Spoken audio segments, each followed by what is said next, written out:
Results academy के YouTube channel पर आप सभी दोस्तों का बहुत बहुत स्वागत है। दोस्तों, आज आप लोगों ने ट्यूटर अभियान के तहत आप लोगों ने दिन भर ट्यूट किया। ठीक है, आप लोगों ने जो भी ट्यूट किया वो बहुत ही अच्छा किया, लेकिन सिर्फ ट्वीट करने से ही हम लोग इस लड़ाई को जीत जाएंगे ऐसा संभव नहीं है। इसके लिए हम लोगों को और भी बहुत कुछ करने की ज़रूरत है। आपके सर पर चुनाव है।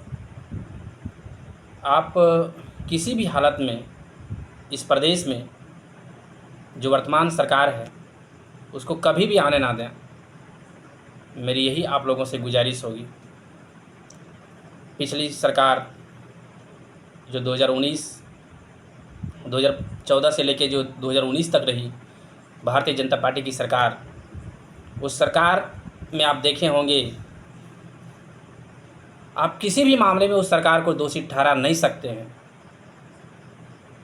उन्होंने लगभग आप देखेंगे तो 1 लाख से ऊपर उन्होंने सरकारी नौकरी दिया है, वो भी फेयर उसने सरकारी नौकरी दिया है। इतना आप जान लीजिए। तो हम कैसे उस सरकार पर भरोसा ना करें।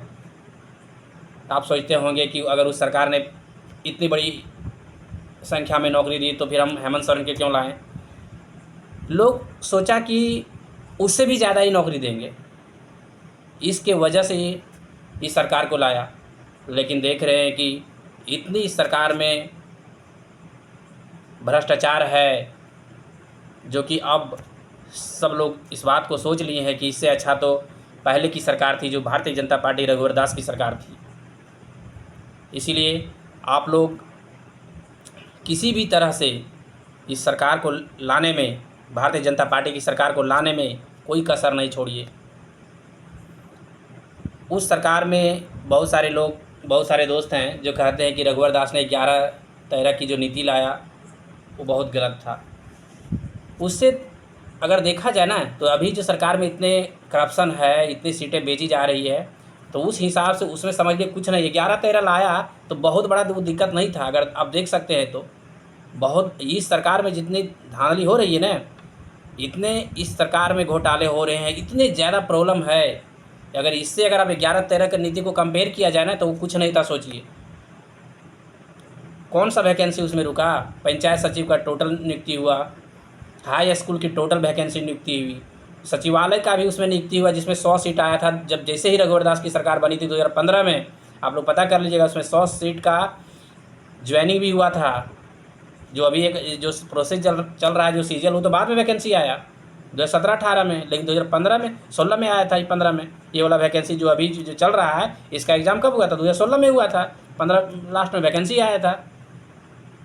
और जो 2014 के लास्ट में और 15 के शुरू में जो वैकेंसी आया था 100 सीट का सीजीएल का, उन्होंने वो ज्वाइनिंग करवाया रघुवर दास की सरकार ने। तो दरोगा का वैकेंसी उन्होंने क्लियर किया, जेई का वैकेंसी उन्होंने क्लियर किया। आप देख सकते हैं उन्होंने राजस्व कर्मचारी का किया, पीजीटी का उन्होंने नियुक्ति दिया। कौन सा उन्होंने नौकरी नहीं दिया, वो भी फेयर उन्होंने दिया। इसीलिए आप लोग इस सरकार को किसी भी हालत में आप लोग भरपूर कोशिश कीजिए जिससे इस सरकार हार जाए। आप अपने ओर से जितना मेहनत हो सके। मैया योजना से क्या होता है दोस्त? 1000 में क्या आपका घर चलेगा? 1000 में आपका घर नहीं चल सकता है।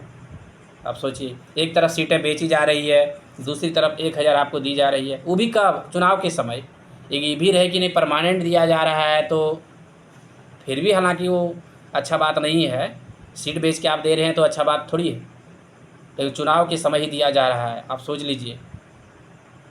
बहुत लोगों को लगता होगा नहीं बीजेपी भी खराब है। अरे भाई, आप तुलना तो कीजिए कि जो वर्तमान सरकार है, झारखंड मुक्ति मोर्चा और कांग्रेस आरजेडी के गठबंधन वाली जो सरकार है, आप बीजेपी से इसका तुलना कीजिए। मैं भी मानता हूँ कि बहुत सारे जगह बीजेपी भी खराब है, लेकिन आप दोनों में तुलना कीजिए कि आखिर सरकार किसकी अच्छी है। आप हर जगह पाएंगे कि भारतीय जनता पार्टी की सरकार युवाओं के लिए सबसे अच्छा है। आप केंद्र को मत देखिए, बिल्कुल बहुत आप लोग कमेंट कीजिएगा कि नहीं केंद्र में देखिए वहाँ वैकेंसी नहीं आ रही है, वहाँ भी वैकेंसी आ रही है। आप सीधा बात है, आप राज्य में रहते हैं, राज्य के मुद्दे अलग होते हैं, केंद्र के मुद्दे बिल्कुल अलग होते हैं। इसलिए आप राज्य के बारे में सोचिए। रघुवर दास की सरकार ने कितनी सरकारी नौकरी दी और इस सरकार ने कितना दिया। आप इस सरकार में देखिए इन्होंने क्या दिया, पीजीटी का दिया, लैब असिस्टेंट का दिया, जेई का दिया, इसके बाद जेपीएससी 2 बार इन्होंने लिया, और क्या दिया बताइए। वो भी सब 90% सीटें बिक चुकी है। मुश्किल से इस सरकार ने 10,000 सरकारी नौकरी दिया है, उसमें से भी 90% सीटें इसकी बिक चुकी है। ये कौन नहीं जानता है बोलिए।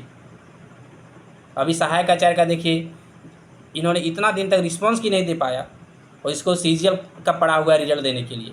सीजीएल के लिए इतना जल्दीबाजी कर रहा है, जो सहायक आचार्य का पूरा इतने दिन हो गए एग्जाम में, उसका रिस्पॉन्स की नहीं दे पाया है, सोचिए। और इसको सीजीएल का जल्दीबाजी पड़ा है, जो कि सीजीएल में इतने बड़े धांधली हुए। तो आप सोच सकते हैं सरकार की मानसिकता स्पष्ट झलक रही है कि इन्होंने कितने बड़े स्तर पर धांधली किया है। कभी फाइनल आंसर की, तो कभी क्या न क्या, इतने मनमानी हो गया इस सरकार में। इसीलिए आप लोग अगर चाहते हैं कि आप मैया योजना के तहत इस सरकार को वोट ना दें तो बेहतर होगा। आपको सिर्फ़ और सिर्फ मैया योजना के तहत आपको आकर्षित करने का एक प्रयास है, बाकी बात इससे कुछ नहीं होना है। आप बोलिएगा कि बीजेपी भी गोगो दीदी योजना लाया, अरे भाई ना मैया योजना चलने वाला ना गोगो दीदी योजना चलने वाला। इलेक्शन के बाद आपको ना मैया योजना का लाभ मिलेगा ना गोगो दीदी योजना का लाभ मिलेगा। आप बस इतना ही समझ लीजिए। आप ग्रेजुएट हैं, आप खुद समझदार हैं। मैं तो आपको कह रहा हूँ कि आप दोनों सरकार में तुलना कीजिए कि अच्छा कौन है, भारतीय जनता पार्टी की सरकार है या झारखंड मुक्ति मोर्चा की सरकार है। आप अगर इस बार आप इतना जान लीजिए, अगर झारखंड मुक्ति मोर्चा का सरकार अगर बन गया ना दोस्त, तो मैं दावे के साथ कहता हूँ कि सिर्फ़ और सिर्फ आप पैसा का व्यवस्था कीजिएगा 20 लाख रुपया, उसके बाद आप सरकारी नौकरी को ढूंढने निकल जाइएगा। और ऐसा भी नहीं है आप 20 लाख दीजिएगा ना, कोई 40 लाख भी देने के लिए रेडी है। आप सोचेंगे कि 20 लाख में हम सरकारी नौकरी ले लेंगे, तो ऐसा नहीं होने वाला है। आप 20 लाख दीजिएगा, कोई 40 लाख देगा। इसलिए आप मेहनत किए हैं, अगर आप चाहते हैं कि नियुक्तियां फ्रेश हो तो भारतीय जनता पार्टी की सरकार को लाएं। बिल्कुल फ्रेश नियुक्ति होगी, बिल्कुल फ्रेश होगा, इतना आप जान लीजिए। इसके जैसा तो कभी नहीं होगा। आप मेहनत किए हैं तो उसका फल आपको ज़रूर मिलेगा। सिर्फ़ और सिर्फ आपको यही काम करना है कि आप अभी 1 महीने तक भारतीय जनता पार्टी को जितवाने के लिए आप भरपूर कोशिश कीजिए, जिससे इसका सफाया हो जाए। अब बहुत सारे दोस्त बोलेंगे कि आप तो राजनीतिक पर उतर आए हैं। हम लोग, आप लोग क्यों पढ़ रहे हैं बताइए? इसलिए पढ़ रहे हैं ना कि एक सरकारी नौकरी हो जाए। और आप लोगों का क्या इच्छा है बताइए? बस इसीलिए ना कि एक सरकारी नौकरी हो जाए। तो आपका जब सरकारी नौकरी फेयर से होगा ही नहीं, तो फिर पढ़ने का क्या मतलब है? इसीलिए मैं तो कहता हूँ कि राजनीतिक से ही सारी दिशा और दशा तय होती है। मेरा राजनीतिक करना यहाँ मजबूरी है।